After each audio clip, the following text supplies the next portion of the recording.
plenty more. Let's take a second to appreciate this shot. I know he's talking about the military people, but first let's take a second to appreciate their service. Let's take a second to appreciate this RPG shot too. Then advancing her career into a logistics officer and battalion operations officer, taking her all around the world, including Romania, Latvia.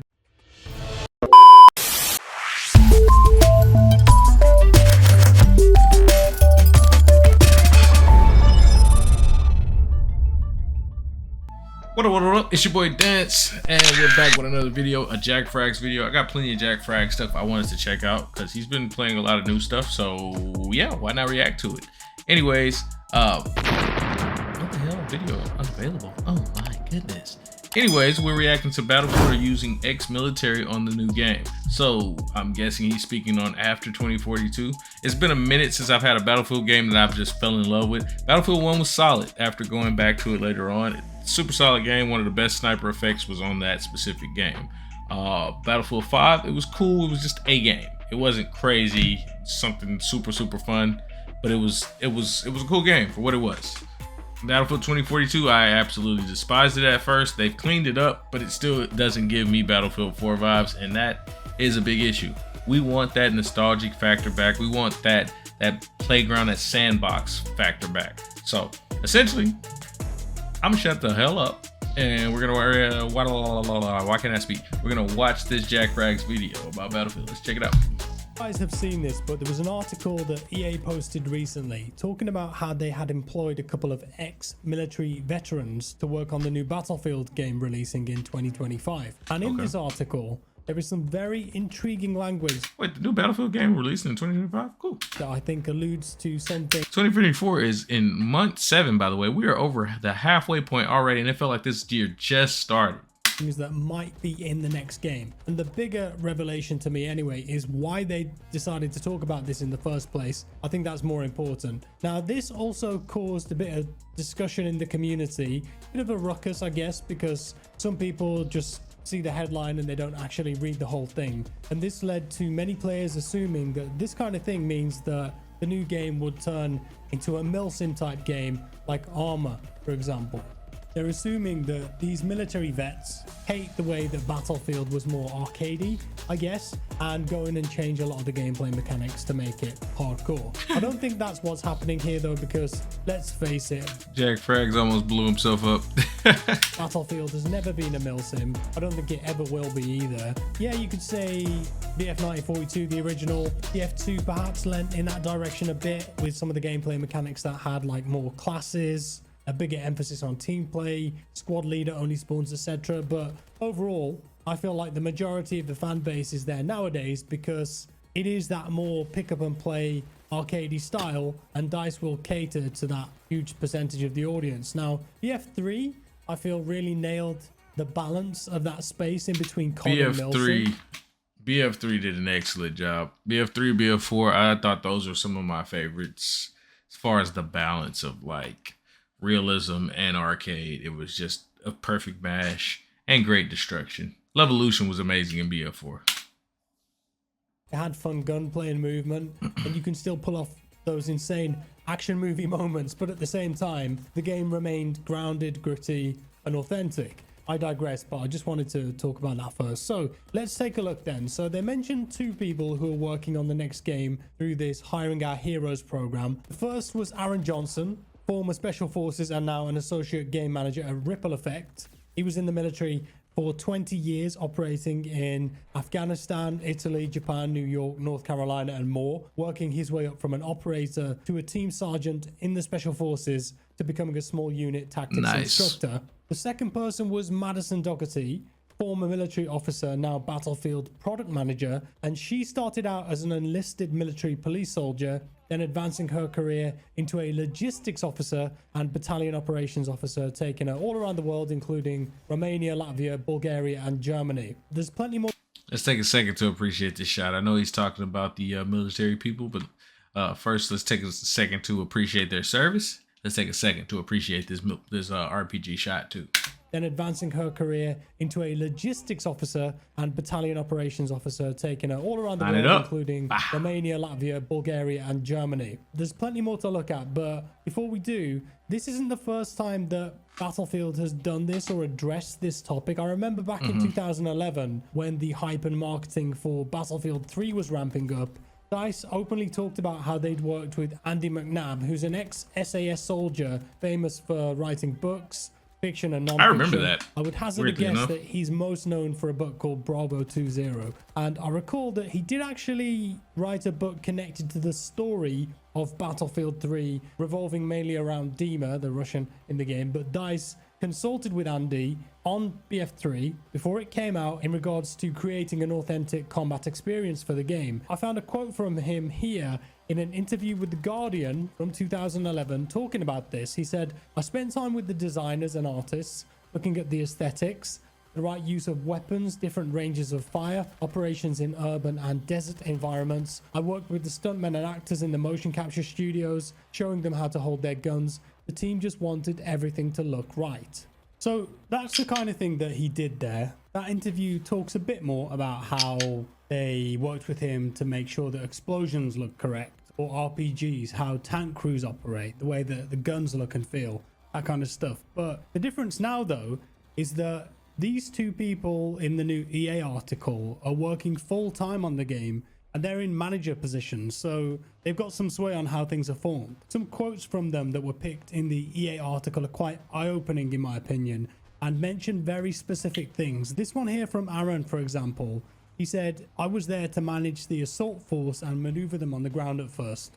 And so when I was on the other side of that, I was the guy leading the charge somewhere. And I came back as a small unit tactics instructor. It's a course where we teach the fundamentals of shooting, movement, communication, medical aid, and sustainment. We teach them how to do that in a combat environment, as well as behind enemy lines." Johnson is thrilled to be part of Ripple Effect, the studio helping shape the next iteration of the Battlefield franchise. That kind of language, perhaps alluding to the kind of things we'll be doing in the new game, tight infantry squads behind enemy lines. And Madison said this in the article too. "I was in the 3rd Infantry Division in Savannah, Georgia, where I had my first job as the distribution platoon leader for the Assault Helicopter Battalion, encompassing more than 30 UH-60 Black Hawk helicopters. The best way to describe it is as the most expensive..." So they're getting some people with some serious experience in this stuff. So essentially, you would think this would help by default with the next game, but I'm always skeptical these days since 5 and 2042 weren't up to par for me.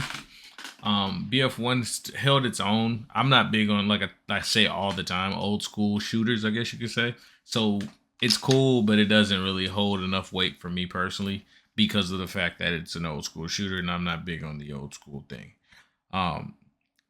That being said, I have high hopes, I guess, but I am not going to hold my breath because Battlefield has let me down enough. Expensive mobile gas station you've ever seen. In that capacity, my soldiers and I were responsible for all petroleum refuel and ammunition resupply missions for the battalion. I have been able to give good feedback on what realistic military stuff looks like. We've put together executive summaries on military realism. After her 3-month fellowship, Doherty was work is helping make the next generation of Battlefield the best possible game. For her, it was the perfect opportunity. She got to transition to a private company, and at the same time, she could offer invaluable insights to support the development of the game itself. After all, she lived it. So that's 2 ex-military, modern military as in the last 20 years, who are working on the new game, talking about how they're using their experiences to build the next Battlefield with a focus on military realism. I'll take it. I really will. I'm like I said, my hopes are high, but I will not hold my breath per usual now because I have been hurt enough. And a lot of people know me. I'm a Battlefield. I used to be a Battlefield fanboy. Now I love the game still. Still love the franchise, I should say. 2042 has definitely come up from the beginning. It's still a cool game, but it's not anywhere near the level that Battlefield 4, 1, and Battlefield 3 and before those were. So Why would they be talking about this kind of stuff if it wasn't a modern setting for the next game? Name dropping things like Black Hawk helicopters. I don't think any of this is an accident, and it's there to get the hype train going, and it's really starting to stir up some images in the mind as to what this game might look like. Modern military, that's always been a safe bet for the 2025 game. DICE need a home run, and I feel like with these kind of articles, they're already hinting the direction and time setting of the game. I've probably put some of these on the screen already, but here's some of the photographs they have on that page as you're scrolling down. Do you see what I'm getting at here? So just going back to what we were talking about at the start, about how some people assume this is about turning the game into a milsim. I reckon after reading through that article